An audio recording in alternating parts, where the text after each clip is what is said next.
What's up, everybody? First take on the road in New Orleans for the NBA All-Star Game. All-Star Weekend festivities kicking off. We fired up, fellas? You know I'm fired up. I'm allergic to scrubs, and last time I checked, All-Stars are not scrubs. Then the whole world is here in New Orleans. You can't beat it. No question. We're here at the Riverview Room. Can't wait to get things started. But first, we kick things off with the NOLA Dukes. Hit it. 1, 2, 3.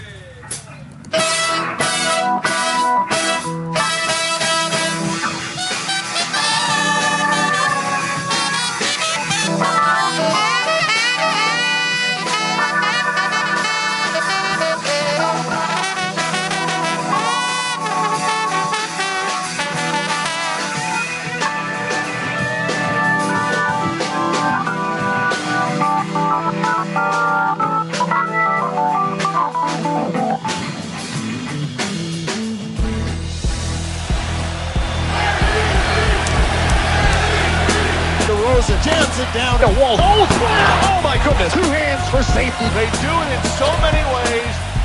It's Curry behind the back. Half-court heave on its way. And he hits it. Right. Jam home. He flips it up and he flips it in. Kawhi now. Fading shot. Good for Giannis. This place is going bananas. Yes, sir. The icing on the cake. Bam! It's a buster. Butler wins it. Kyrie Irving. Good night. Turnaround 3 on the way. Oh, he banked it in. LeBron James banked it in. Are you flat out kidding me? Oh, my goodness.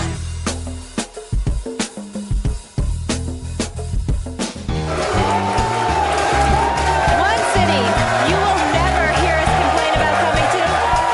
New Orleans. Good morning, everybody. Big thanks to the NOLA Dukes band for hooking us up with some local flavor today. And the crowd is packed. We're here at the Riverview Room. We are so fired up. All-Star Weekend. We've got so much in store for you today. The fans have traveled. I am in the spirit.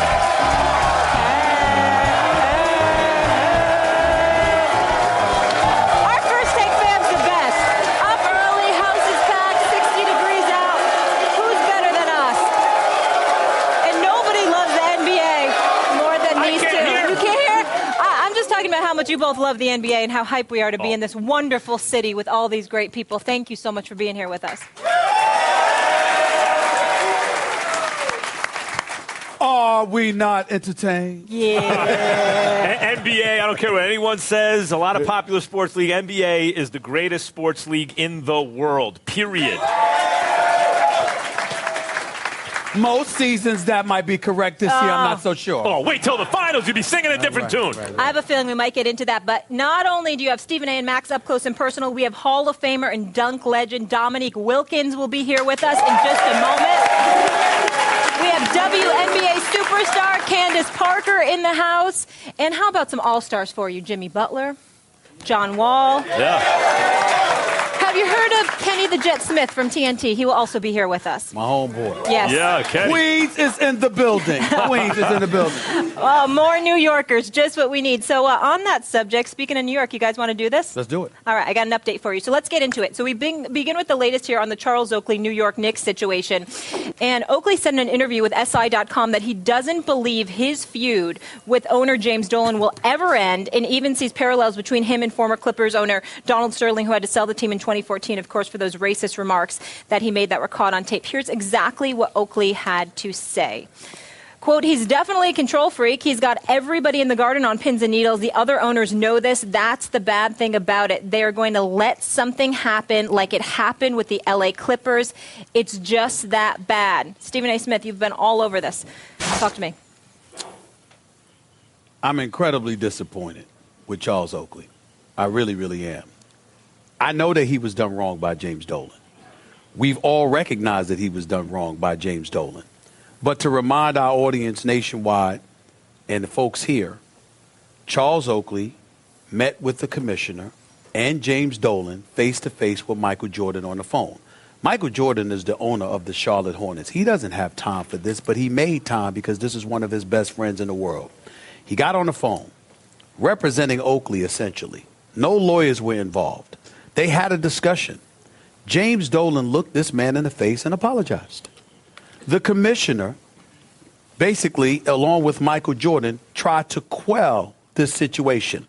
The banishment of Charles Oakley from Madison Square Garden was immediately lifted. And regardless of what you feel about what James Dolan did or what James Dolan said, there are 3 security personnel for Madison Square Garden who have legitimacy for a criminal case against Charles Oakley because video shows him putting his hands on them when they were instructed to ask him to leave the garden, which is perfectly within their right to do because they were instructed by the owner, their boss, to do so.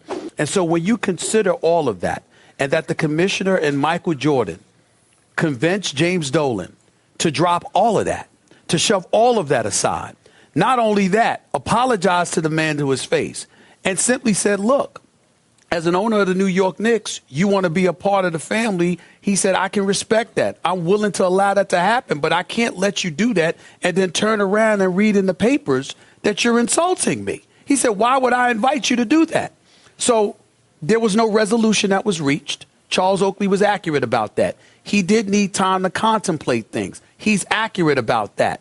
But to depart from that meeting, with the commissioner having gotten involved, with Michael Jordan having gotten involved, to Dolan to make basically 99% of the concessions, the only thing he didn't do was apologize publicly to Oakley. And then for Oakley to depart from that a couple of days later, after all of that took place, and literally to call the man the modern-day Donald Sterling. Now you're inviting trouble, not to mention the fact that you're doing it on the eve of All-Star Weekend. You are Charles Oakley because of who you were as a New York Knick and what you meant to the New York Knicks who are a part of the NBA. There's a bigger picture here and a bigger play. And the last thing I want to say about the matter is this, Max. I don't blame Charles Oakley for being upset. Charles Oakley does deserve an apology publicly from Dolan because Dolan said what he said about Charles Oakley publicly. But just because you don't get everything you want doesn't mean you go off the rails and go to this point. Because when you do that, or think about what Charles Oakley is quoted as saying, y'all. Dolan alluded to him possibly being an alcoholic. I have said he's not an alcoholic. I've known him for 20 years. Michael Jordan has said he's not an alcoholic. Friends throughout the league have said he's not an alcoholic. James Dolan saying that about him, as insulting as that may be, it ain't the end of the damn world. He said something about you. It was incendiary. It was wrong or whatever. But for Charles Oakley to be quoted as saying, I would rather go to jail than take this mess from this man. Excuse me, let me get this straight because you don't like. He said, I'd rather go to jail than saying the Knicks did something for me. That's right. So rather than saying the Knicks did something for you. But that may end up being the case because guess what, Max? Dolan is perfectly, think about this. Dolan could sit there and instead of telling the security at Madison Square Garden to drop the matter altogether, he can let those individual personnels of him pursue legal action against Charles Oakley. And all of that because the man won't publicly apologize? Really? You got to put on your big boy pants and shove all of that aside and move on. You really, really do. Charles Oakley, take the W. Take the W like you won. Take the win. You know, you hear people say, take that L. No one wants to take the L. Oakley doesn't want to take the W. He doesn't want the win. He won across the board. Everyone was on his side. Like everyone was on Charles Oakley's side. He won. Dolan had to basically beg forgiveness. He needed to get out of this. The league had to intercede and tell Dolan, I don't care what video you have or what you think you have. This is bad for basketball. This is bad for you. Why don't you do the right thing? Dolan apologizes, shakes his hand, tells him to come back. He is somehow turning Dolan into a good guy, which is very hard to do. And he's done it. Oakley, who was one of my favorite players as a kid, whose side I was on throughout this, as almost everyone was. He's done it by comparing him, really, like where did he step over the line? Donald Sterling. Because Donald Sterling, based on what people heard on that audio, is considered, for good reason, by most, a bad person. You know, he may have good qualities, too.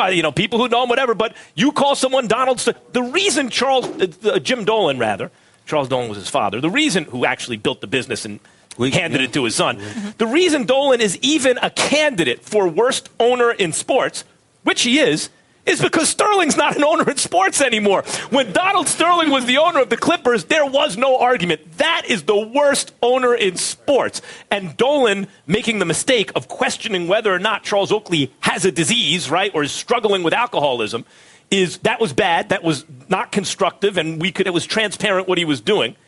But that's different than comparing someone to a person who most people feel has failed as a human being, right?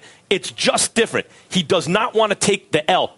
What Dolan is guilty of is an abuse of power, and power is a corrupting influence, and we get that and everything. That is very different from being someone who's caught on audio sounding for all the world like a racist. Well, not only that. Here's where it gets really, really dicey for Charles Oakley.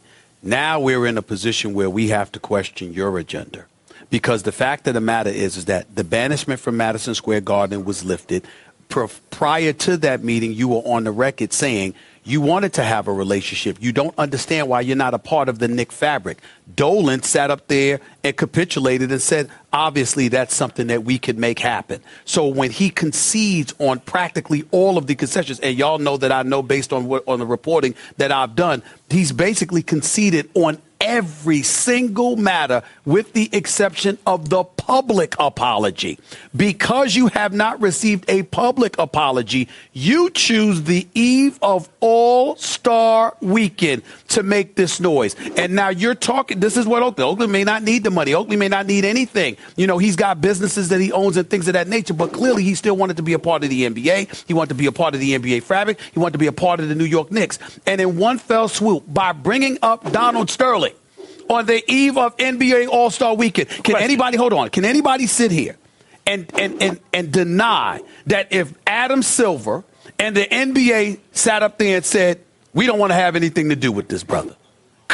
How could you knock them? Because the whole point is that you're sullying and tarnishing the NBA All-Star festivities by making this and continuing to make this a newsworthy item when James Dolan has conceded to 99% of the stuff that you wanted. It seems to me that Oakley never really wanted the reconciliation. It seems like Michael Jordan wanted it, Adam Silver wanted it, That's all fair. the fans wanted it. That's accurate, and the reason I bring that up is because it's now not being reported. Oakley is quoted as saying, they kicked me out of that meeting the way they kicked me out of the Garden. I mean, so apparently at the end of that meeting, I don't know what you've heard, but what Oakley, his version is, according to what I've read from his quote, that the end of that meeting, he kind of had to get dragged out of there. He didn't have satisfaction. That's what he said days later. That's not what he said hours after the meeting when I spoke to him directly.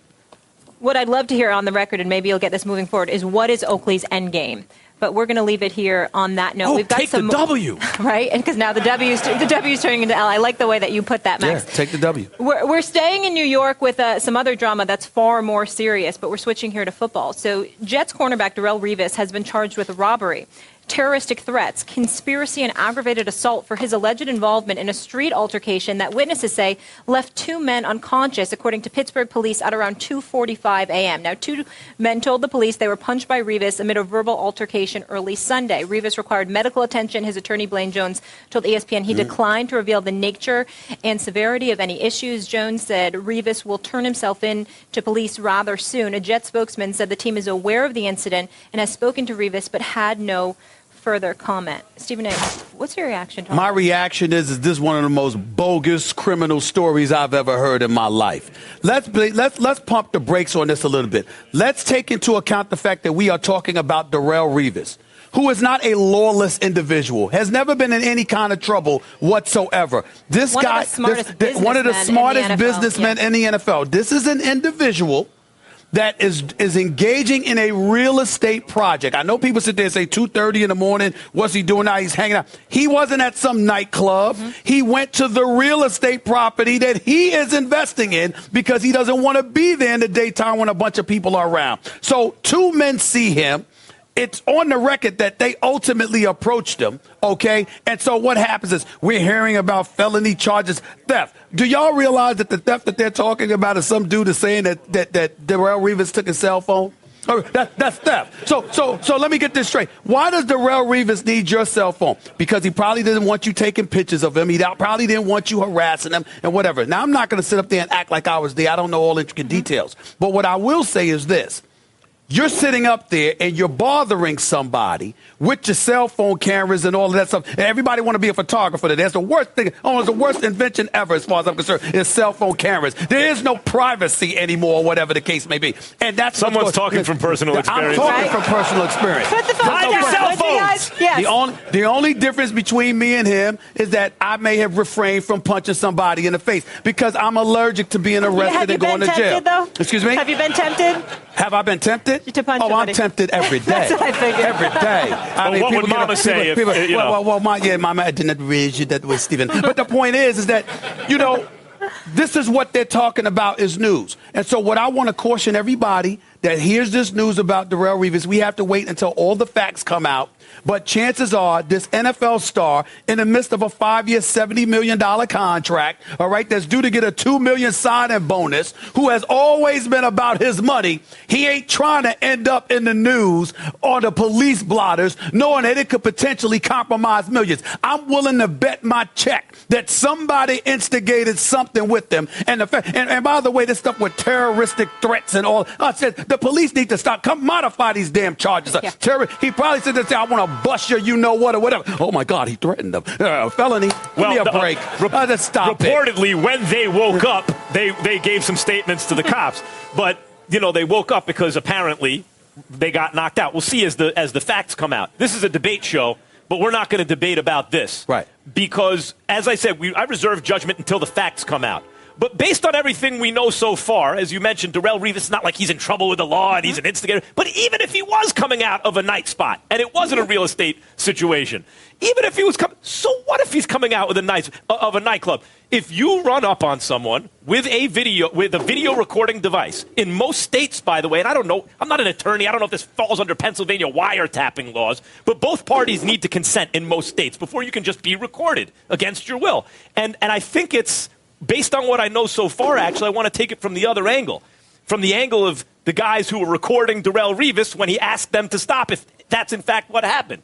You might get knocked out. I mean, the other guy might be in trouble, but that's what happens. You're violating someone's privacy. So when you wake up, don't be surprised that you're waking up and you don't know where you are.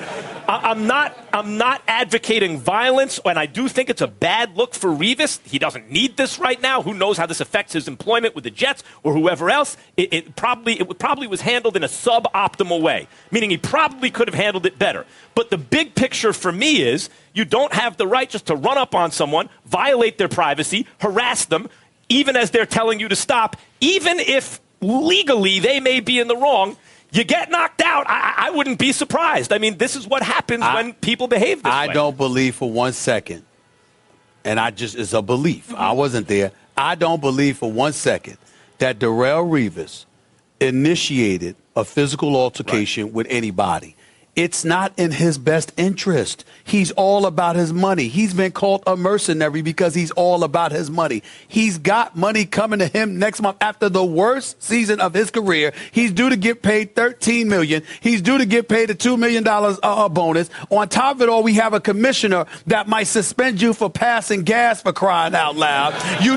There is no way that Darrelle Revis is oblivious to all of that, gets irritated by somebody, and just puts his hand on them. I'm willing to bet my check somebody instigated something with them, and they had it coming. I'm not advocating violence. See if the facts come out. But there are moments when it just happens. About being the smart businessman, 2:43 a.m., I think it's highly intelligent. The man wanted to check out his properties at that time and see what the scene is like around the area. Again, back to his... well, surveillance is good. Yeah. Yeah, no question. We'll leave it on that. We are just getting started here from New Orleans. We are having so much fun. Remember last year's dunk contest? Of course, the dunk contest, one of the best parts about All-Star Weekend, when Aaron Gordon showed off some of his skills, but he didn't take home the trophy. We'll break down if he can take the title this year. And we've got somebody in the house who knows a little bit about winning the dunk contest. Hall of Famer Dominique Wilkins is here. Stay tuned for that. And he's got some good company. Number 21, Dominique Wilkins. Oh, mercy. Dominique Wilkins threw 2 nets down with that dunk. They call this man the human highlight film.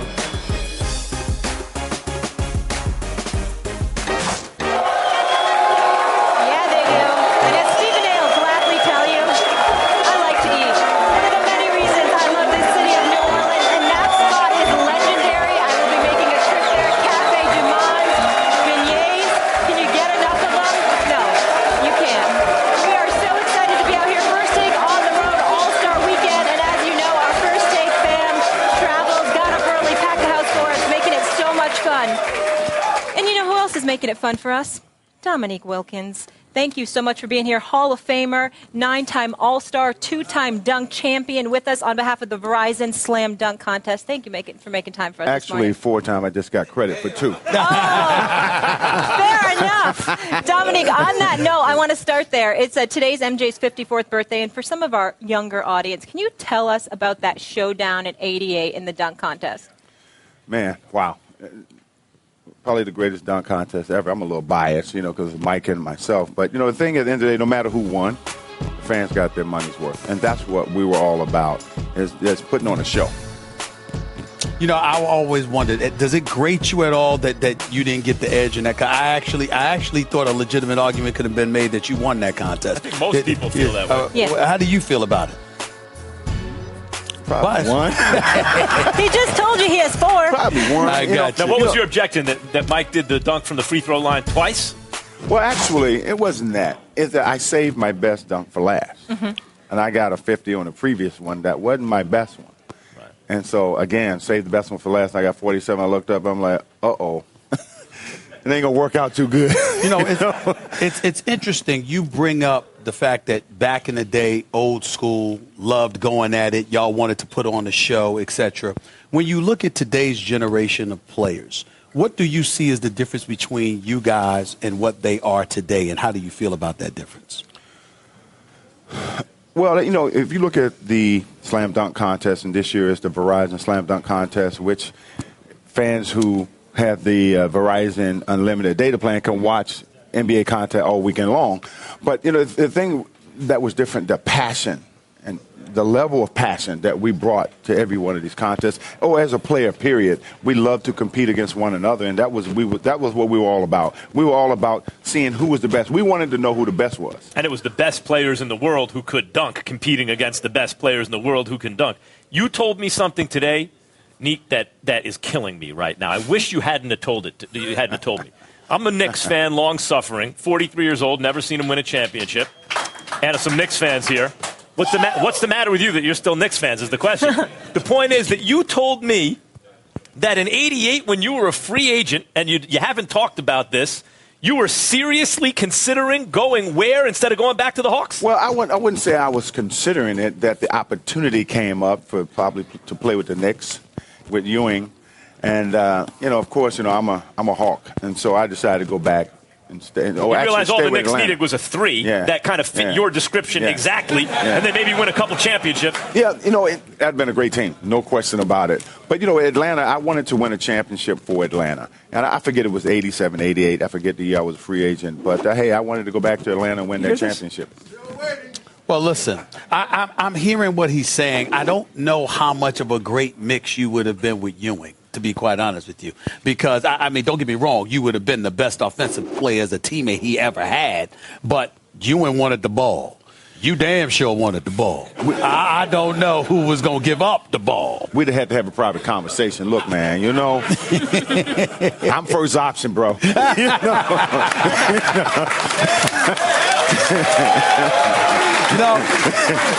Let me switch subjects here and go back to the slam dunk contest. I don't know if you've probably been asked this before, but I haven't asked you.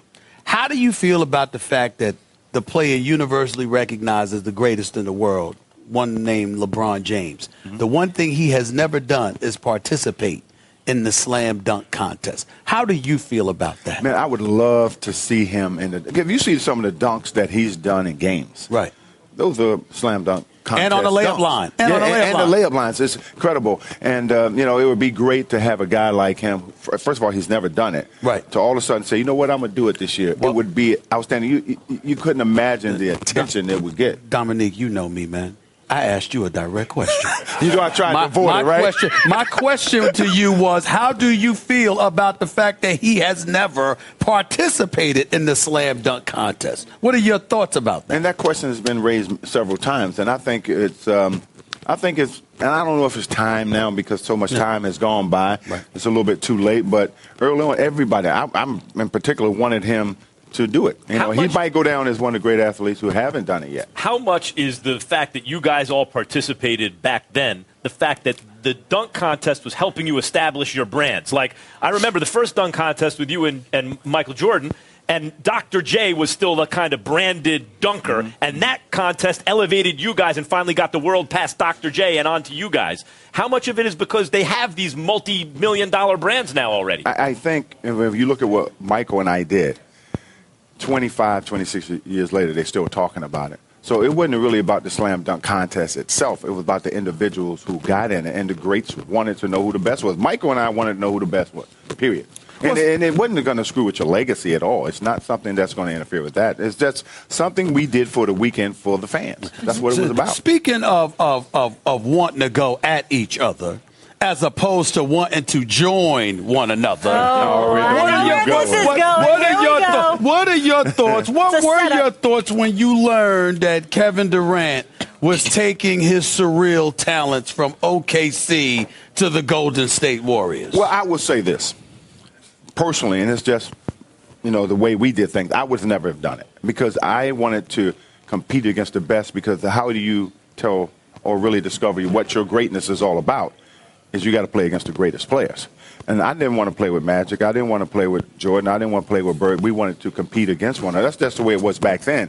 But moving forward to now, everybody moves. It's a movement league now, so why should he be any different? Personally, I wouldn't have done it, but, that's the way it is now. Should have done it. Should have gone to the Knicks. See?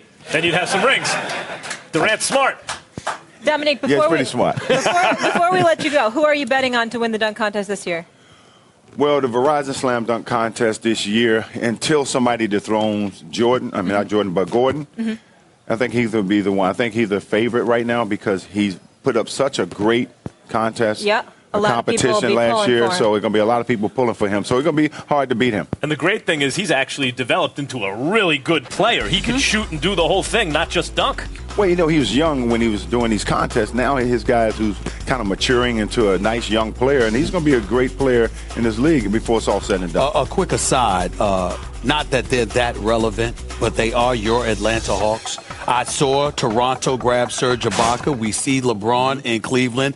Isaiah Thomas is on another level right now in Boston. And John Wall and the crew in Washington, the nation's capital. They are no joke either. How are you feeling about your Atlanta Hawks this year? I think with us, we have to have just consistency. Dwight Howard, when he decides to really do his thing, he's a force. He had games where he had 23, 22 rebounds, 28 rebounds. Against former team. Yeah, and so it's all about consistency with us because we're a great defensive team. We play really good defense. So if we can take that and be consistent for the second half of the season, we're going to put ourselves in a nice position. So in other words, don't let go of Paul Millsap. Don't let go of him. And Paul Millsap, when he's your best player. Yeah. He's a man's man. The guy comes to work every day. We call him the anchor man for a reason because he always shows up. I hear that, Dwight? Get your game up. Come on. Give it up for Dominique Wilkins. Thank you so much for being here. We can't wait for Saturday night. It's going to be a ton of fun.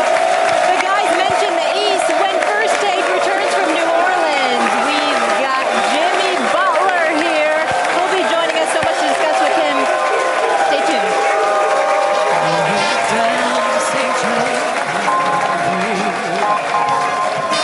I saw my baby lying there. He was stretched out on the white table.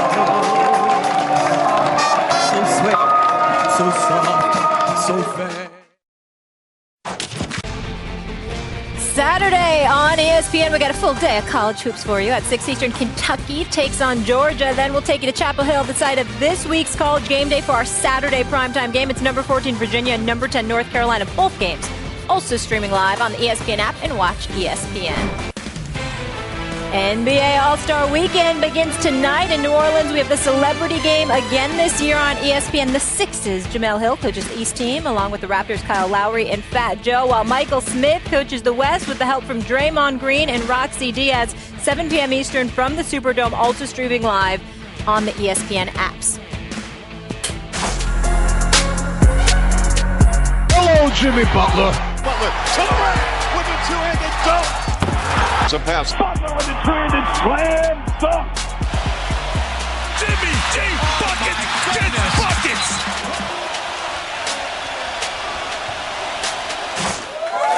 They don't call him Jimmy Buckets for nothing. Our next guest is making his third straight All-Star appearance. Give it up for Jimmy Butler.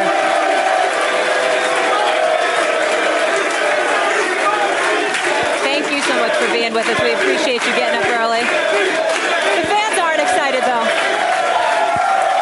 I think they were cheering that last night. Jimmy, so the refs call a foul on Marcus Smart at the end of the game, giving you the chance to win it. Did you get the superstar call there?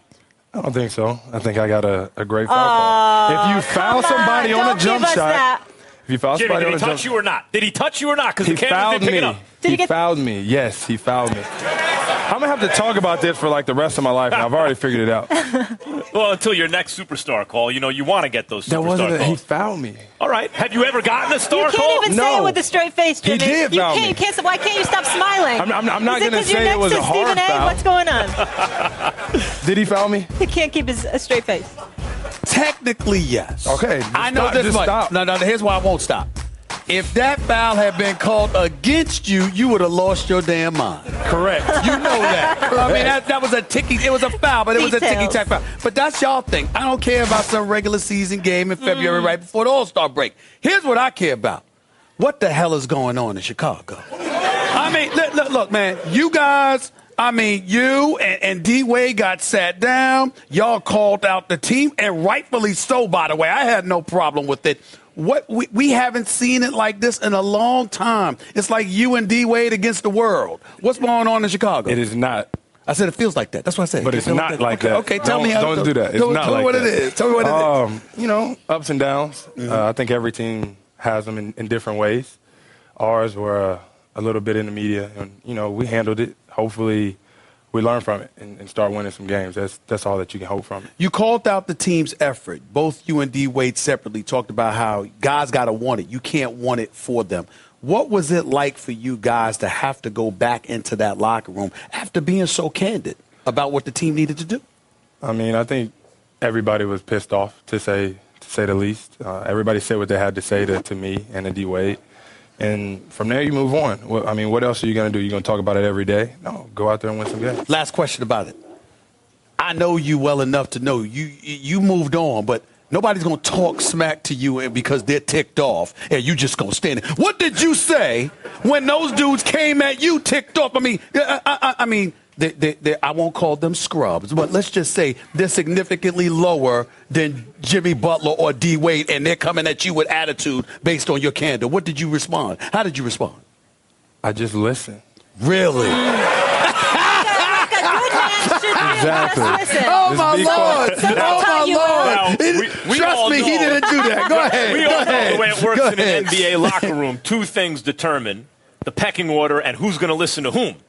One, your contract, and two, how you play, like your excellence, right? That's what's going to determine it. So last year, you look at that team, there were some guys with big contracts who used to be pretty good, not good anymore. I'm quite sure people weren't trying to hear what they had to say. This year, you're the best player on the team, and you got the big contract. Or do you have the weight in that locker room that you have earned through your play, going from a guy who no one knew to a defensive-type player to a 20-point scorer to a 3-time All-Star? I think so. I think guys take what I have to say into consideration.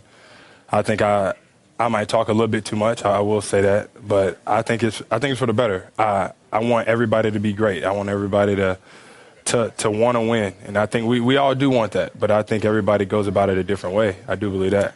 Considering how far you've come, because I can't think of another case quite like yours ever in the NBA. A guy who comes out of nowhere, makes himself into a valuable rotation piece because he hustles so hard on defense, and then turns into a bona fide all-star in the conversation for best two-way player at his position.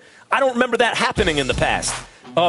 What do you have to work on, like on your game now? Are you as good as you're going to get, or is there another level, and what do you do to get there? Everybody is always asking what's your ceiling. I don't know. I just go into the gym every night, early mornings, and work on my game on everything because I'm not the best shooter, passer, ball handler, any of that. So I won't stop working, I can tell you that. When it comes to how hard I play, that's just hard. If you want to go out there and play hard and guard, you'll do that. You know, it's interesting. That's why he said he knows where I'm going. You know, Jimmy, you're an all-star. You belong here. And then after the all-star weekend, you got to go back to Chicago. And I guess what I'm asking you is, based on what I'm seeing in Chicago, you want to stay there? You want to stay in Chicago for the long term? I love Chicago. But you kind of like me.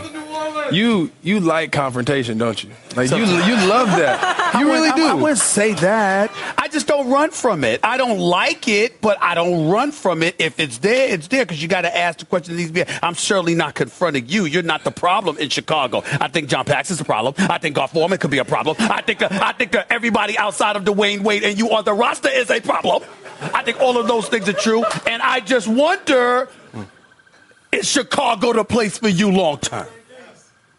I love it in Chicago. We can make it happen. Look at it. Look at Chicago. Beautiful city. Everybody wants to go there. Right. Really? Yes. Really? Yeah. Who don't? Now, who doesn't? Hold on. I know a bunch of people that don't want to be in Chicago from December through March because with that cold weather. I know a whole bunch of people that don't want to be in Chicago. Wear a jacket. And by the way, jacket? Jimmy, by the way, I was doing a radio show with Marcellus Wiley in L.A. for almost 6 years. I remember L.A. would like you. The Lakers, could use you and would be more than happy for you to be a star in Los Angeles. Now, doesn't that sound pretty good to you? Plead the fifth, man. Why are y'all putting me in this situation? I'm not going to put it in all seriousness. First of all, Paxson's to be respected. Things got to get better, but Paxson and Garth Foreman are individuals to be respected. I think what I'm asking is simply this. When we look at Chicago, we think about you, and there's a lot to ask. Some dudes want to wear that on their shoulders. They want to carry a franchise. Others may not. Do you want that responsibility? Because clearly that's what you're going to have to do. Dwayne Wade is older. A lot of young guys on the squad. Do you want that responsibility in all seriousness? I do. I really do. Why? Because this is what I wake up and work out for at 6 a.m. and then go back at 8 p.m. Is to be one of the best, to show that I can help win games.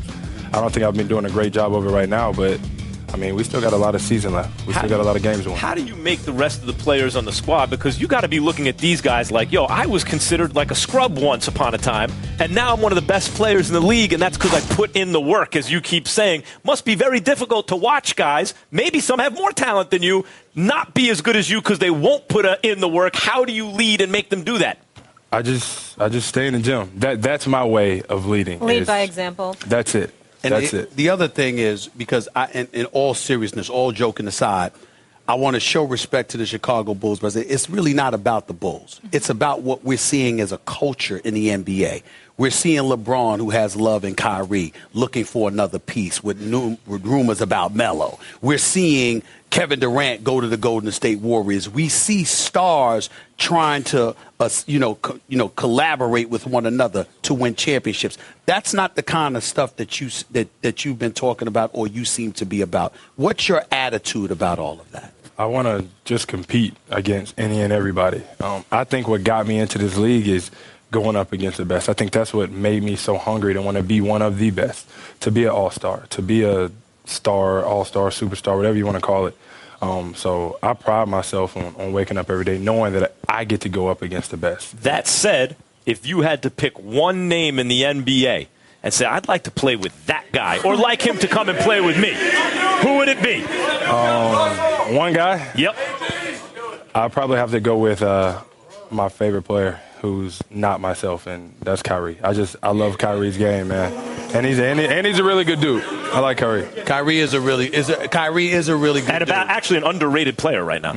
What kind of a player do you believe would best help your game grow? I know Kyrie's a bad boy, but Kyrie can dance on anybody. He is just a wrecking crew all by himself. But I'm talking about the kind of player that you look at and say, this dude would take my game to another level. Who would that player be? Any type of shooter to where I can attack the paint, get to the rim, to the free throw line, and do what I do best, because you can't leave that guy. Mm-hmm. So, I don't know, Kyle Korver, a shooter like that. Right. You can pick up a Kyle Korver. That's not hard. He's talking about like KD or Steph or someone like that. They can shoot too, so. Right.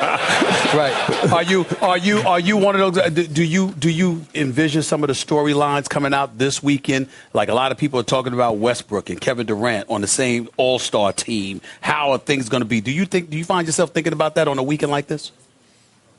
No. Okay. All right. Works for me. No. Just ask. Good question. Focused on the East. They're relentless. Thanks for putting up with it. Jimmy, we appreciate you so much. Take a deep breath. I did the exact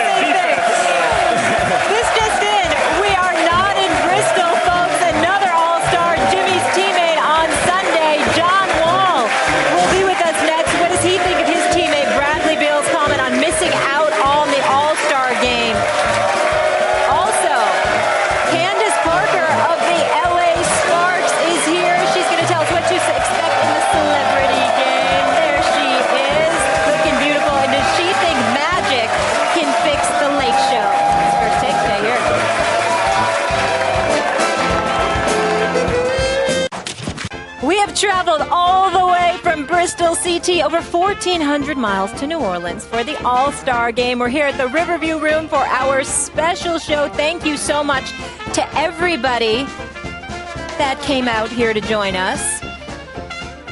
First hour is in the books here from New Orleans. Stephen A., what do you have on for hour number 2? Well, first of all, hour number 2, we got John Wall, a legitimate all-star, giving everybody a run for their money, especially within the Eastern Conference. And, of course, Queens is in the building. Queens, New York. Kenny Smith of TNT. He'll be up here next as well. First take, hour number 2 coming at you. It's time. Let's go. Candace Parker, a player many feel is the future of the WNBA. Candace Parker, the most versatile women's basketball player that we've ever laid eyes on. Parker, oh, the block shot by CP. Parker on the run. We're going to get a dunk here. Yes! She did it! Lisa Leslie did it first. Candace Parker did it second. That's it! They are your 2016 WNBA champions. This is for Pat.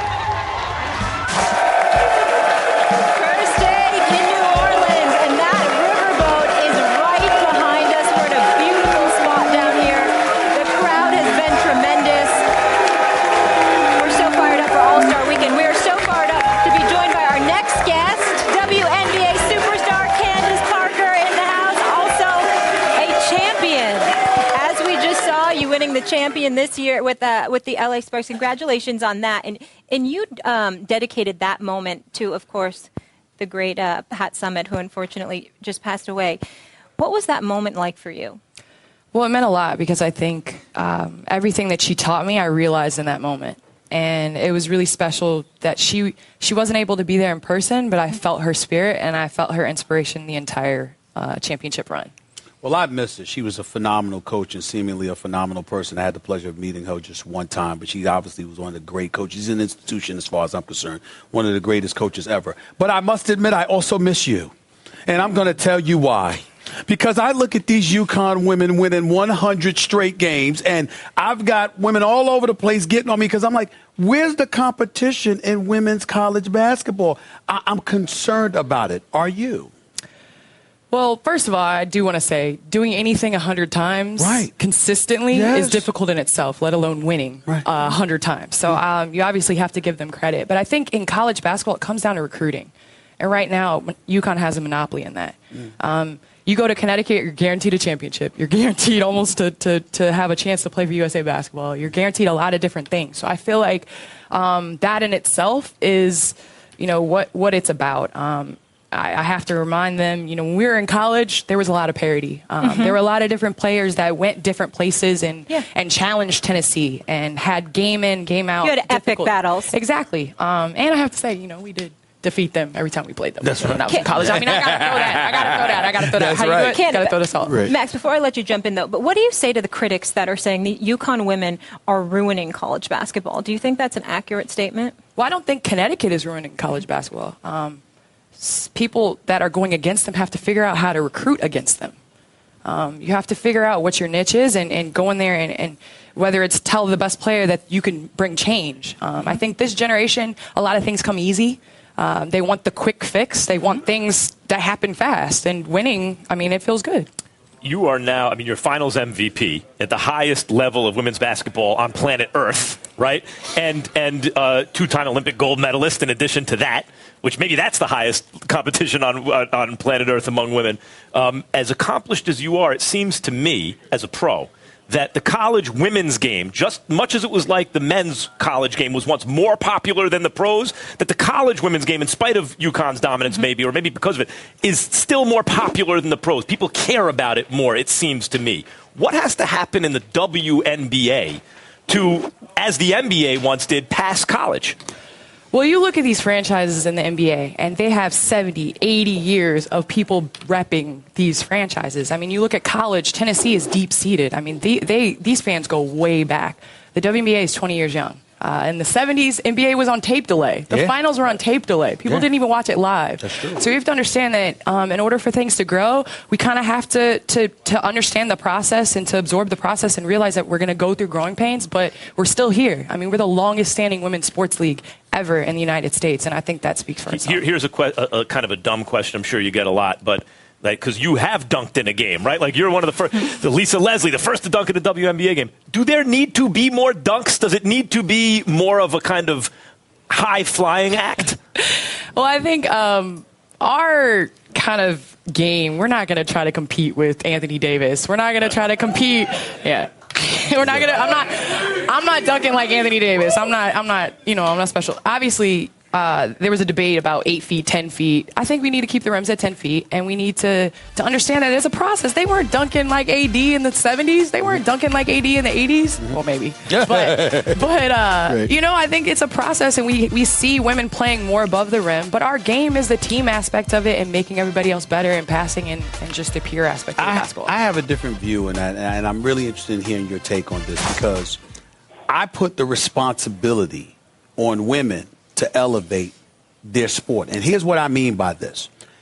Even with males, even with the sports that exist that involve males, if you cater to some degree to women and get their interest elevated, it has proven to benefit leagues exponentially. So what I'm saying is that if that's the case, why can't the WNBA, why can't women's college basketball and others do more to cater to women to get them interested in their very own sports? Well, as women, we have to empower other women. Mm-hmm. Right. And it's no secret in the society. Amen to that. Can we get that?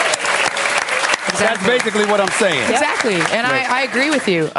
In this society, I think women as a whole struggle with uplifting other women. And that has to be priority. I mean, in order for one another to succeed, we have to want each other to succeed. Mm-hmm. And whether it be, there's a women's soccer league, whether I go and attend a game or they come to ours or just supporting other women and uplifting it. And then I think, the men will follow too. Yeah. Is it like, I don't know how to put this, is it insulting at all that here we are, NBA All-Star Weekend, we got the men's game coming up and everything, I'm sure you're a fan and follow that, and when you show up on a TV show, it's like women's basketball, WNBA, etc., and we're not getting, for example, the All-Star game this week, there are questions about Westbrook and KD and all that, and you don't get asked about that. Is that insulting or is it good because you're pumping up women's basketball? I like pumping up women's basketball. I do have several opinions about the men's game, but, I'm really excited. Obviously, I'm a huge fan, have been a fan forever of NBA, and I'm excited to be here. How are you feeling about this culture that exists now where we see stars pairing up with one another as opposed to competing against one another? What are your thoughts about that? Well, I've been with the Sparks for 9 years. Been through ups and downs. We have been through a lot of downs, but it made winning more sweet. So I'm kind of that. I'm going to be with the Sparks for the rest of my career as long as they want me. And I don't hate on anybody else that makes the best decision. I mean, I say, the average businessman wants to change jobs. Nobody harps on them. Nobody changes that. That's your personal decision. And that's the way I look at it. These are people trying to make money and support their family. So I support them. Yeah. But to stay with one team for your career, if you can, a champion like you, it's incredible for a player's legacy. But let's go. Best basketball team in LA, by the way. Yeah. Shots fired. Candace, who are you looking forward to schooling tonight? Celebrity All-Star game, you're going to be playing in it. Yes. Very excited about playing in the Celebrity game. I'm trying to figure out which Mamba mentality I'm going to have. Yes. Whether it's going to be the Mamba that comes out and just shows that, he can pass. Right. Or the Mamba that comes out and is like, well, you guys have to respect me. So I'm trying to figure out which mentality. Well, here's what I say. Mamba doesn't mean pass so much. You're a champion. You're a champion. That gives you the right to do what you want to do. Oh, I can do what I want? All right. You do what you want to do. And finals MVP, by the way.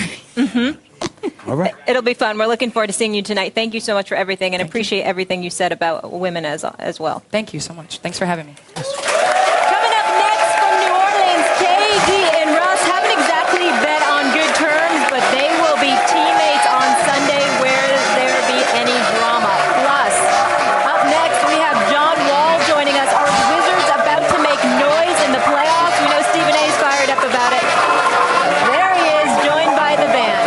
First take, back in a moment.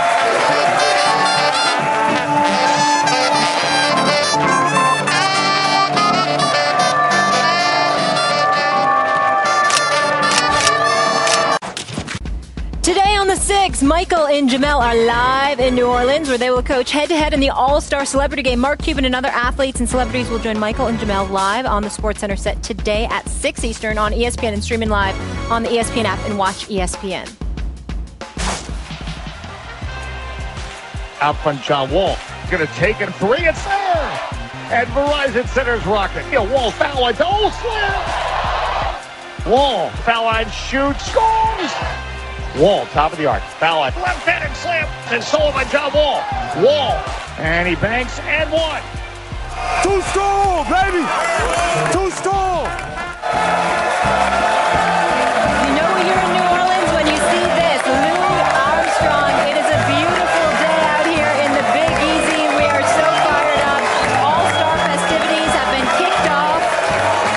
And our First Take fam is here with us, getting up early. We so appreciate them, and we know they're fired up right now because we have another All-Star with us. Hey, now, he's an All-Star, 4-time All-Star.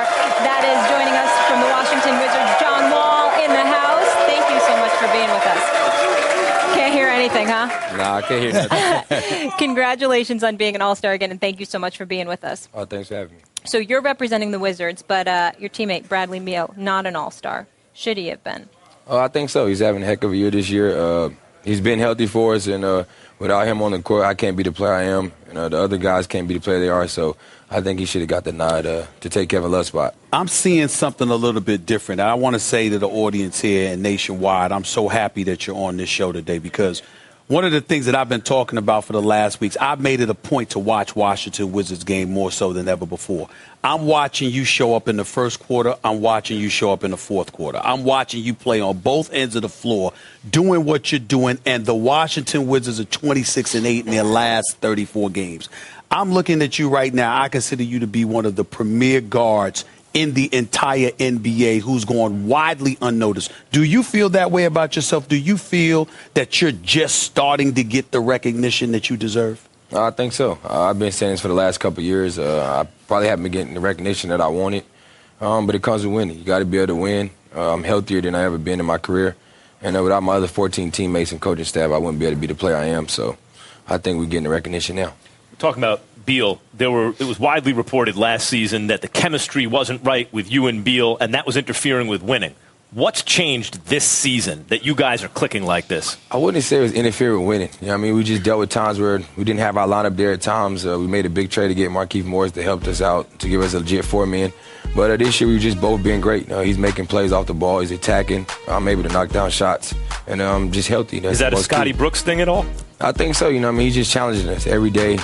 Throughout practice, throughout games, he's challenging me and Brad as the best 2 players, and he's holding everybody accountable. Because you built a defensive reputation. Not only are you the fastest player in the league with the ball, and you're great changing pace and an incredible passer, but you built a defensive reputation, and reports were that earlier in this season, his coach called you out for your defense, and the film room said you are the worst defender on the team by far. What did that do to you, and what effect has it had? It was tough, you know what I mean? Like, I got to be aggressive on both ends of the floor throughout 48 minutes. If I'm not aggressive, our team can't be great. And I figured that out. But I had to get in better shape. You know what I mean? It was tough coming off 2 knee surgeries. So I just took my time. The team stuck with me. The coaching staff stuck with me.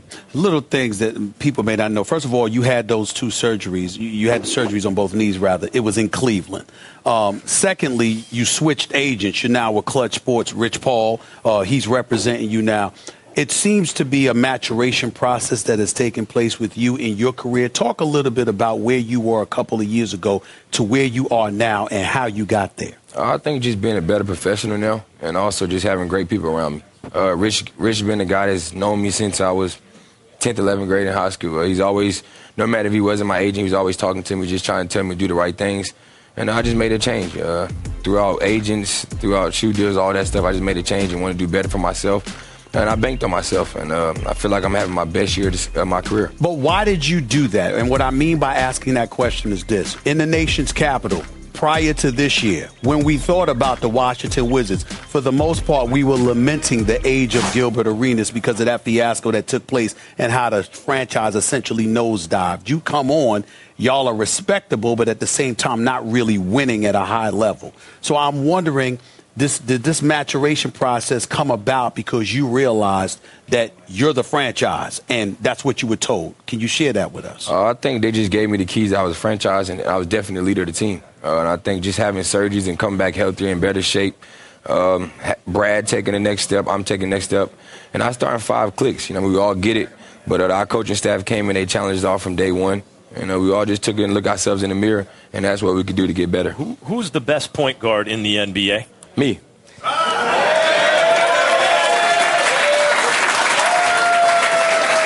Hold on. You might be. There are a bunch of candidates, including Westbrook and Steph and Kyrie, and you're right in that class. What is it going to take for others to recognize you as the best point guard in the NBA? Well, I think everybody get to see me now. We've been on TV a little bit lately, more than we have.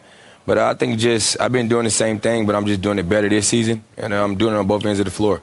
I just feel like I'm an all-around point guard. Realize doing something better is not doing the same thing. It's doing better. You're doing better. Well, the thing that interests me, what I love about what I'm seeing from the Washington Wizards this year that I sense is a little bit different, I want to ask you about this. I don't get the impression that y'all just want to win. I think y'all want Cleveland. I think you want Cleveland.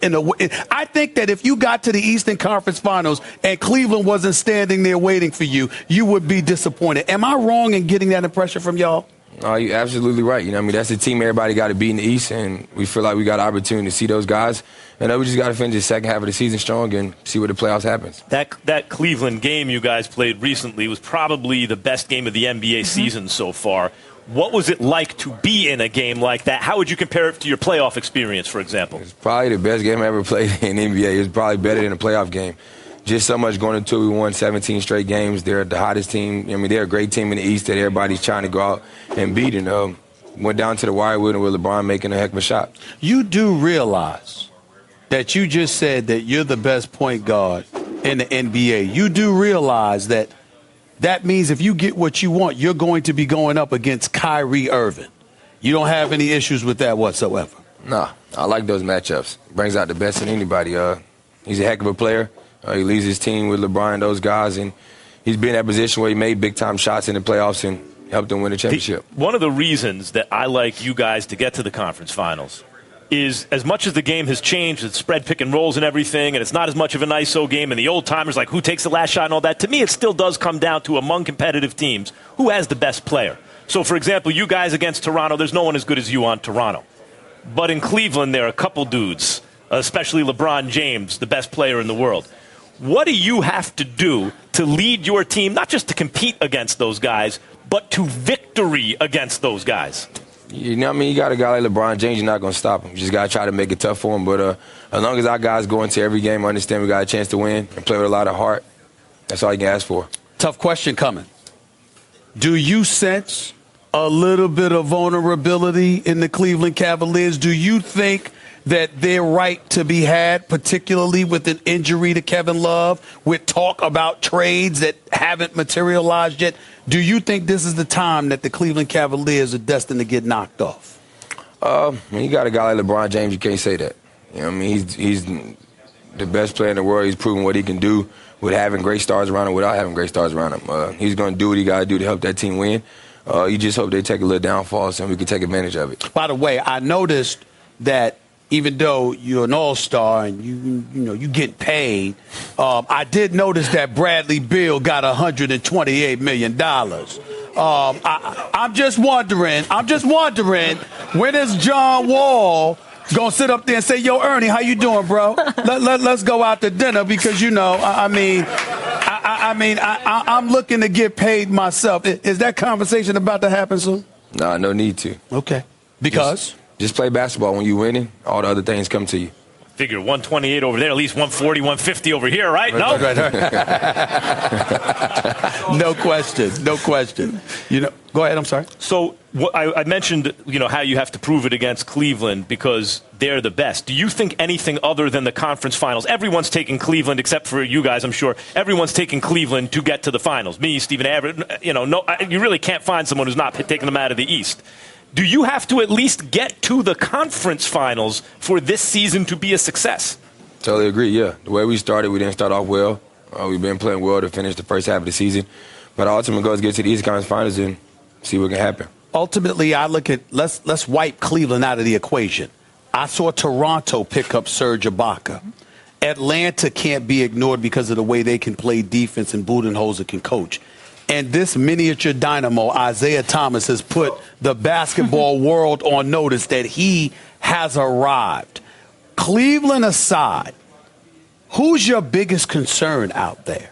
You got a Toronto that's a tough team, but I like the Celtics. They have a great coach in Brad Stevens. Isaiah's a heck of a player, having superstar-type season, and they're a team that can defend. They defend very well, and they have guys that can play, so I feel like the Boston Celtics. By the way, I don't know if you've heard the quote from John Calipari. He believes your coach in college at Kentucky, he's on the record saying he can have an all-Kentucky NBA team. Y'all could win the championship. Carl Anthony Towns, Anthony Davis, DeMarcus Cousins, Eric Bledsoe, et cetera, et cetera. Do you agree with that? Yeah, that's a tough team. Who's your shooter other than Booker? Who's shooting the ball? Other than Booker? I mean, me and E-Black can knock down some shots. Okay. All right. We'll take it. What do you put? Anthony Davis Anthony at the 3? Davis at the 3. Carl Towns at the 4? DeMarcus at the 5. Woo, got some length in the front court. That is legit. Sounds good on That is paper. legit. I will say that. The East is getting a whole lot more interesting, and much of that credit is due to you, John Wall. Have fun this weekend. Thank you so much for being with us. We appreciate it. Appreciate the time. Coming up next from New Orleans, we have a two-time NBA champion. You love him on Inside the NBA. Kenny the Jet Smith in the house. He'll be with us next. First take on the Big Easy.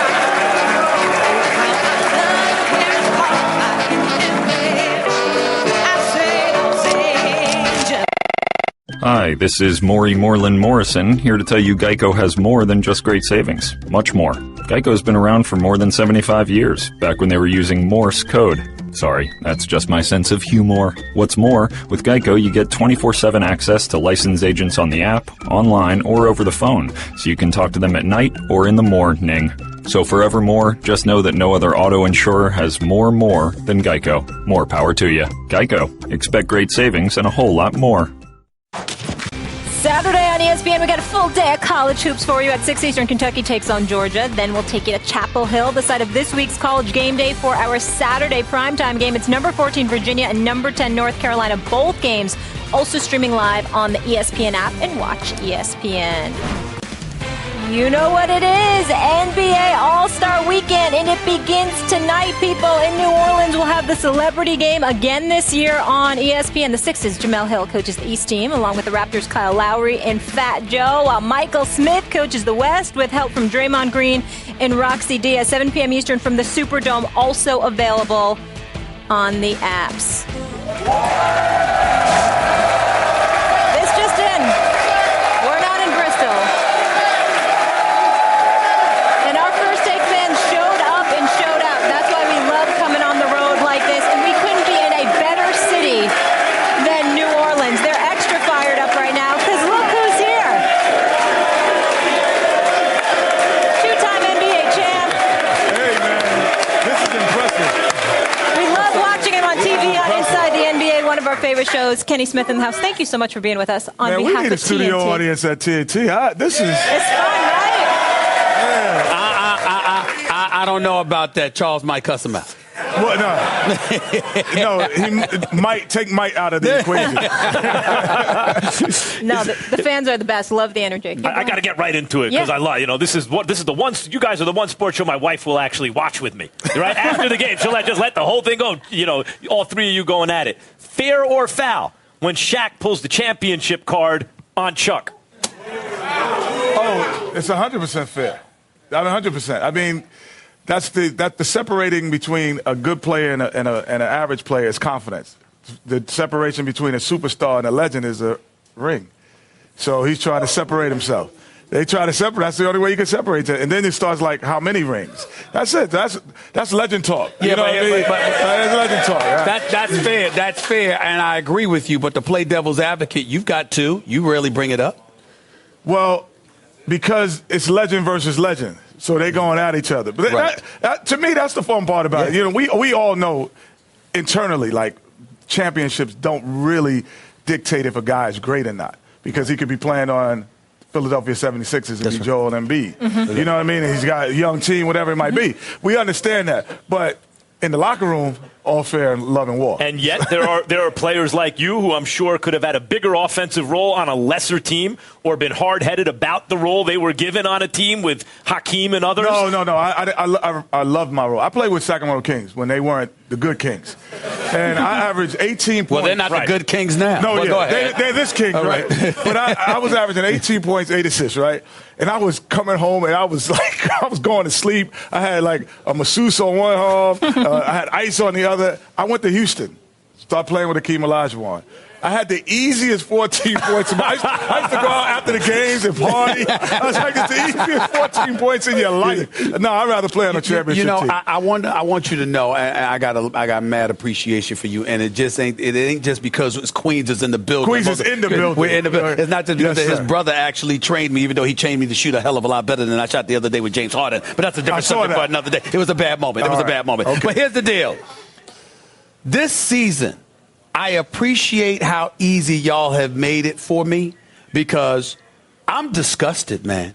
I can't get over the fact that Durant is in Golden State and the balance of power has shifted so dramatically. It's snatched some of the theater of sports away from me, Kenny. But what has it done for you? I don't think it's been bad for me because it doesn't look that way. They won 73 games without him. Right. He's just basically keeping them in that same position. They can't win more than 73 games. So they're basically still the favorite. Only thing he did was snatch the heart out of Oklahoma City. You know, he didn't, but... He ain't snatched the heart out of the rest of the Western Conference? Not really, because they were 73 anyway. Like, they were going to win. This is his argument, though. This is what we've been arguing about. Stephen A. thinks the season's ruined because the regular season. Yeah, because the finals are a foregone conclusion. My point, Kenny, is we got a rubber match in the finals this year, most likely. Right. That's going to determine the team of this little, at least, and I tell him his opinion doesn't count because he don't travel to these games. He shows up in the playoffs. He ain't got to get stuck in airports to go and watch a blowout. Golden State, Golden State to me is like the original dream team. If there was some other team, if the Redeem team was out there waiting for him. He forgets. You know what he forgets? When we grew up, Queens, New York City, we never watched the Clippers. We never watched those weak teams out in those other cities. We only watched the Lakers. We watched the Celtics. Yep. We watched Detroit. the Knicks. That's because they just got off a tape delay. Don't act like you don't remember that. Maybe the Milwaukee Bucks when we were growing up. We watched it. Excuse me, Terry Cummins and Sidney Moncrief in the crew, Junior Bridgman. Right. We watched them. That's fine. Oh, wait a minute. But the rest of them bum teams, we wasn't watching. Wait a minute. You just get paid to watch them now. That is true. Wait a minute, though. It's a little bit disingenuous. We had let's backtrack for a second. We had the Sixers. We had Boston. Right. We had Milwaukee. You couldn't ignore that. Right. You had Milwaukee. You had at least 3 teams in the East. Out West, you did have L.A. There's no doubt about it. You had Houston with the Twin Towers. Right. You had Dallas with Aguirre. Right. You wasn't watching anybody but when you see the Dallas game is coming on. No question. When the Dallas, it was when the best of basketball was on CBS. We was watching Lakers and Boston. If Moses was going up against Kareem, that's when you're really watching a Houston game on the East Coast. That's right. We're not watching none of that. So you're perfectly fine. So it's really the same thing. We just forget because we have like an affinity to this old nostalgia and saying all our guys. No. How about recent competitiveness? When you had Jordan with the Bulls, you still had the Knicks. You had Reggie Miller and the Indiana Pacers. Did you really think the Knicks were going to beat the Bulls then? You know we did. You know I thought it. Dave Jenkins lied to me so well. John Starks could guard Michael Jordan? No. What I did think. Like John Starks a nice guy. No, he's a nice guy. He's a nice guy. I still haven't forgiven him for looking like me the other day with Harden in that Game 7 when he shot 2 of 18 and 1 of 11 from three-point range. That was bad. But Michael Jordan John Starks had trouble with Vernon Maxwell. How you gonna guard Jordan? That's true. Yeah, wouldn't it have been better, Stephen A., if the Knicks back then would have had Reggie Miller to supplement what they had with Patrick Ewing? It would have made the Eastern Conference more interesting. Hey, now if Reggie Miller was in New York, that would have been special. There it is. That would have been special. There it is. Because Reggie got in your head the way he got in John Starks' head. Jordan almost hit Reggie one time because Reggie got he annoyed Reggie. Tim Hardaway or something back then who could give you elite point guard production. The point is, when you have a super team, and it's not Jordan's fault, he's on a team with Pippen and Rodman or whoever, or Grant, and has a great coach, that's a super team. You need another super team to balance it. Cavs, Warriors. He's got like 4 guys that he grew up with that probably he still thinks are better than guys in the league. You see what I'm saying? Like, you see, he's from that era. He's from that nostalgic era. I get it. You got to remember. But we only watch 5 teams, and I'm only watching 5 now. Nothing's changed. I'm honest. I get paid to watch basketball, but I only watch about 6 teams. If they're not playing my 6, they don't watch. I think nowadays it's better because there's always something to watch, and there's so much coverage that even a bad squad will have an interesting player. No, nowadays. but if they're not playing one of them 6, I'm not watching. Right. Let me go to the All-Star game because we are here All-Star weekend. What's the biggest storyline you're paying attention to? Is it Russell Westbrook, Kevin Durant for you, or is it something else? I'm going tomorrow. I told my son Malloy, he's here with me. He's 8.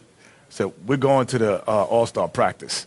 We're going to see if Kevin Durant and Westbrook have any kind of contact during the Western Conference. I can't see it. I cannot wait. That was like the best. I didn't even want to watch the game the other night. I was just waiting for the moment when they argued. And I was like, if Russell Westbrook does not argue with him, he's not who I think he is. And he did it. I was like, he is who I think he is. That was a very satisfying game, wasn't it? Oh, man, I love him. I love Russell Westbrook because he's so true to who he is. And that's my point. If he is true to who he is, he's going to play. He's going to play. Don't get me wrong. It's not like he's not going to pass the ball and going to try to freeze out somebody. It's not going to be that. But don't think for 1 second. Don't think for a second there's going to be high fives. There's going to be conversations. I can't imagine that Russell Westbrook is going to even talk to him. I just can't see it. I want to know who Harden sides with in this game because, mess around. If they're freezing, Harden wind up hitting shots and be the MVP. Who does he side I got to tell you, what are your thoughts about that? Because I think that Harden is going to try to play peacemaker. He's not going to take sides, but if he was going to take anybody's side, it would be Russell Westbrook because of the way Kevin Durant handled it.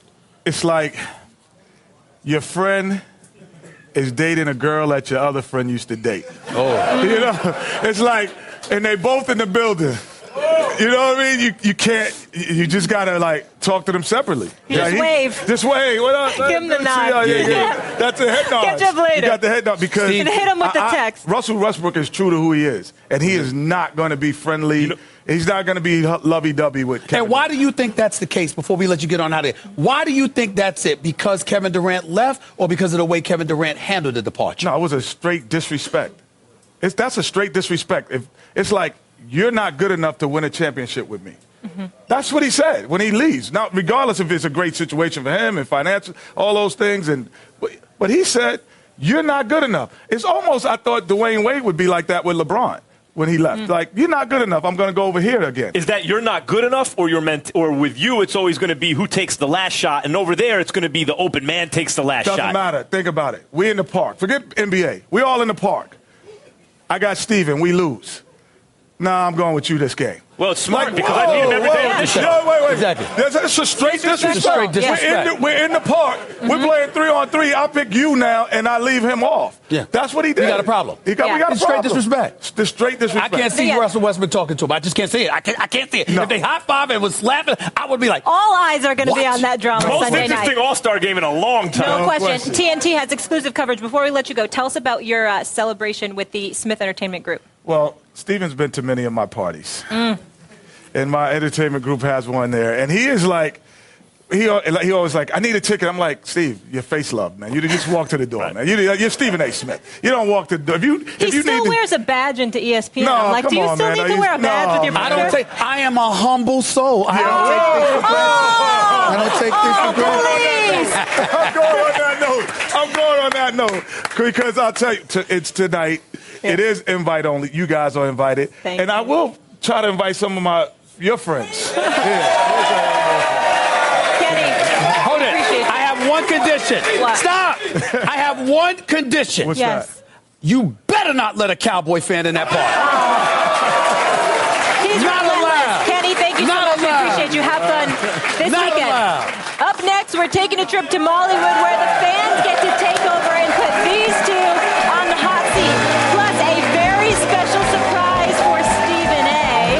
That is next.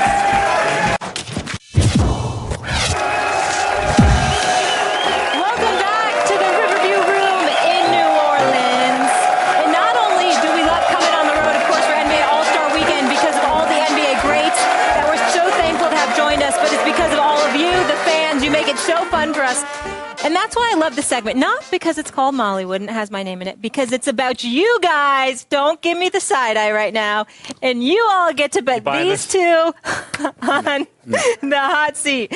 On that note, let's start with Jesse Dyer. Where are you, Jesse? Come on up. From Tyler, Texas. Thank you so much for being with us. What's your question for the guys? How close is Anthony Davis to being the best player in the NBA? I think he's real close. As a matter of fact, I mean, look, LeBron's in a category by himself. Oh, yes. But every time Stephen A. says KD is definitely one of the 2 best players in the world, my eyebrows always raise because I'm like, are you sure he's better than Anthony Davis when he's on the floor right now? Anthony Davis, who can guard both guys on the pick and roll simultaneously, who can do everything you want him to do on a basketball court as a modern big, and he's only and he's under 25 years old. He's unbelievable, and I'm not sure that per game, he's not already the second best player in the world. There's something to be said that for something that's more expansive than individual talent. When I say KD is the second best player in the world, he's proven because he's been in numerous conference finals appearances and NBA finals appearance, his accuracy, his efficiency under duress, and it's from long range half the time. Anthony Davis is on another level. I said a year ago that within 3 years, Anthony Davis would be the best player in the world. He's that legit. But at the same time, we haven't seen much of him because his team stinks. And as a result, we haven't seen him in those moments. Even when they made the playoffs and they got obliterated by Golden State, he had no help whatsoever. So I'm looking at individual talent. But what happens when you get a little bit more talent and you have to adjust to playing with somebody that has talent on an elevated level as well? It's not just about what you can do. It's about what you could suppress doing on your own because of the talent around you. That plays a role in defining how your greatness ultimately is. Davis was just ranked the best player under the age of 25 by ESPN.com. Great question. Before I let you go really quick, you're from Texas. You're not a Cowboys fan, though, right? Oh, no. Minnesota Vikings. Okay. Thank you so much. So earlier we had very smart of him to say he was about to get thrown out by security, but go ahead. Candace Parker on the show. We need some other ladies. Can we get someone else up here? Yeah. Jenny Peters, thank you so much for being here with us from Lafayette, Louisiana. Look at what I have to deal with. See that face? That's why he's a soap opera star, because he's so dramatic. Jenny, what do you want to ask this man? Where will Tony Romo end up playing next season? How about his hospital bed? How about that?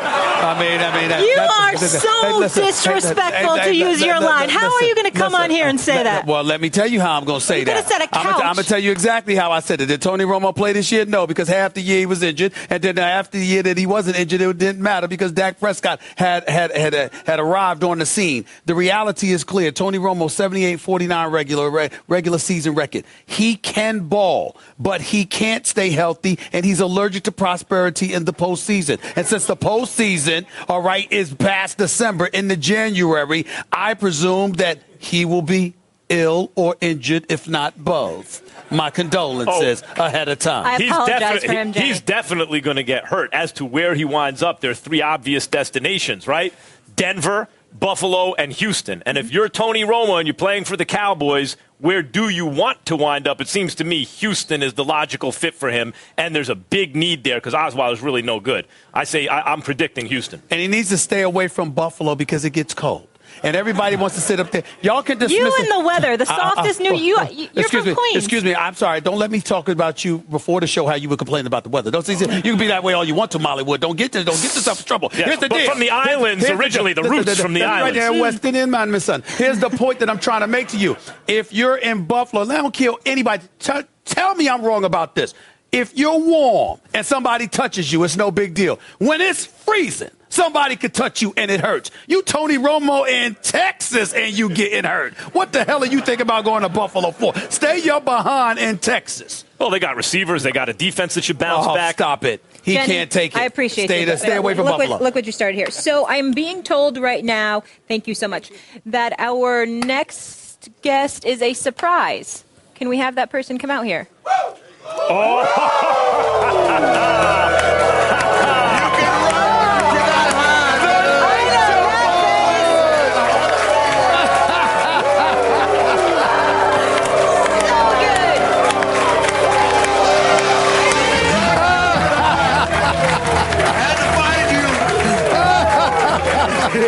What's up? The nature boy.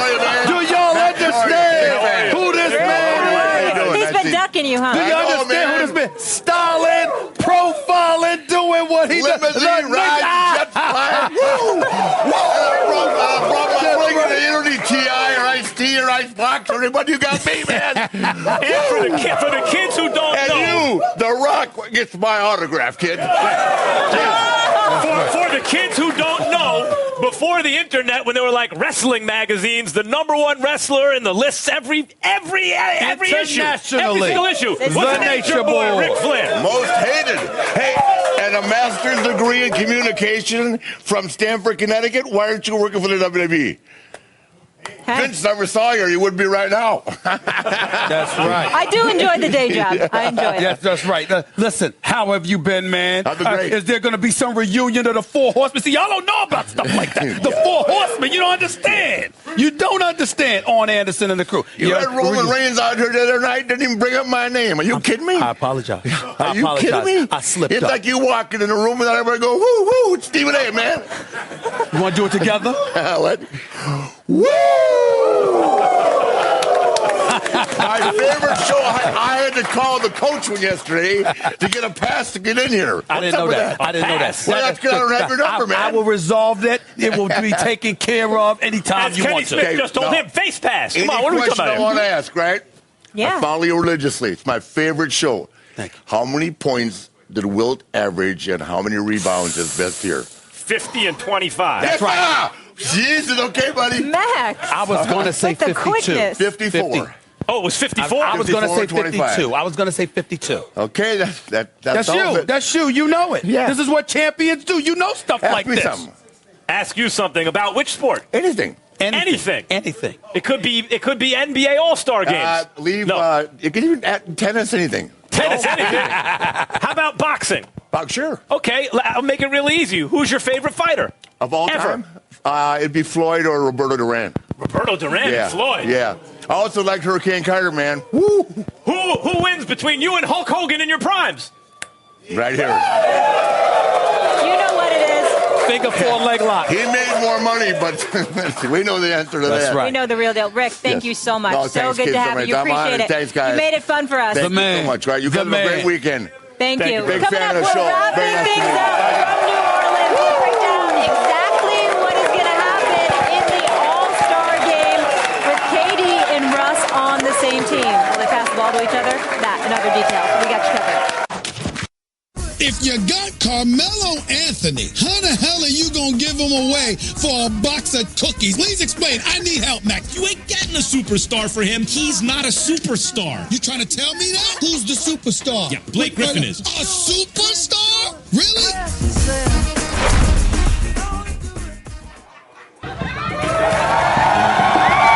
Always a good time with those two, and always a great time in New Orleans. You gotta love the French Quarter. Doesn't get any better. And neither does our First Take fans.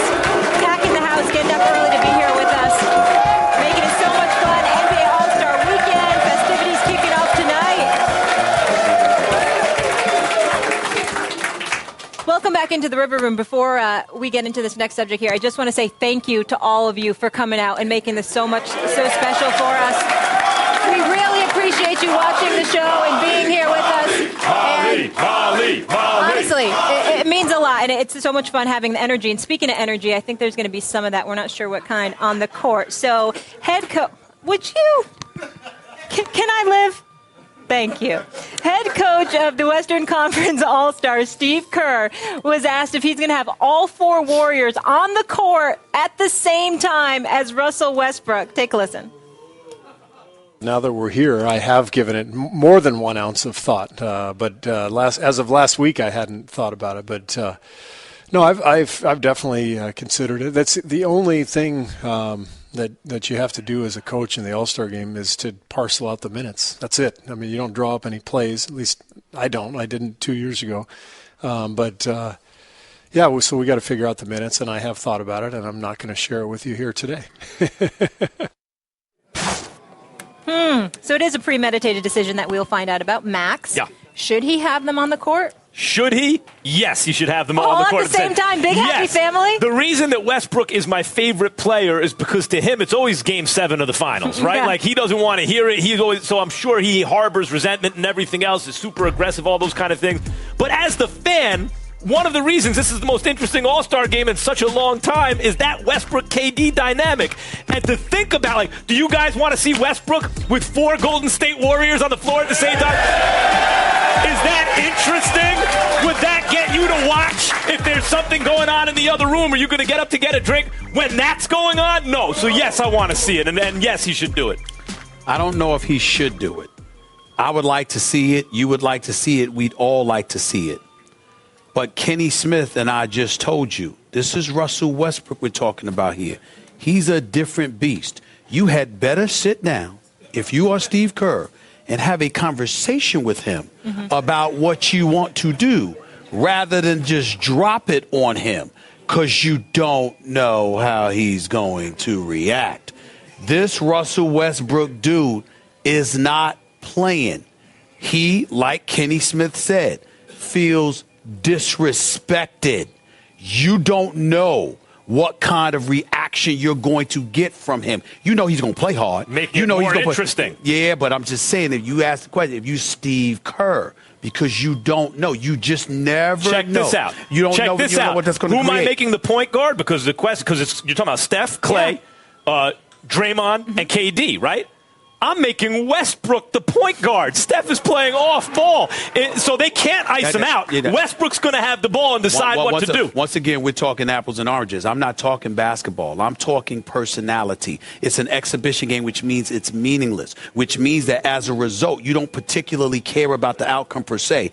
If Russell Westbrook is in the mood, you got to gauge it. You got to talk to him. You got to sit there. You all right? You don't mind if I do it? You can't just drop it on him. Well, if you give him the ball, if he's the primary ball handler, go ahead, Russ, do whatever you need to do. But Max, he might not want to be near dudes. I'm just saying you don't know. You don't More know. interesting. I like it better that way. We care. Right. Say what? I said this year we care. It's making the All-Star game so much more interesting. It makes the All-Star game more interesting and all of that other stuff. But when you got a personality, he's the kind of dude you got to come at him. I don't understand how y'all don't understand what I'm saying. You got to come at him right. I get what you're saying. I'm just saying you got to go, but you got to check with him first. Is all I'm trying to say. No, I wouldn't check with him on purpose just to rile him up. Then say, "Here's the ball. You want to give it to Steph or KD or whoever, or just score? Go ahead, man. It's your show." Right. Okay. Who you got in the dunk contest? I haven't thought about it. Okay. Any favorites for The way Gordon played last year, it's going to be tough to beat. That's what I'm wrong with. It's I haven't be thought fun. about it, especially when Zach LaVine pulled out. Now, I mean, he's injured now, but before he's injured, he had pulled out. I haven't thought about it. Yeah, Aaron Gordon special. It's going to be a fun weekend, though, no question. And thank you to everybody who joined us today. We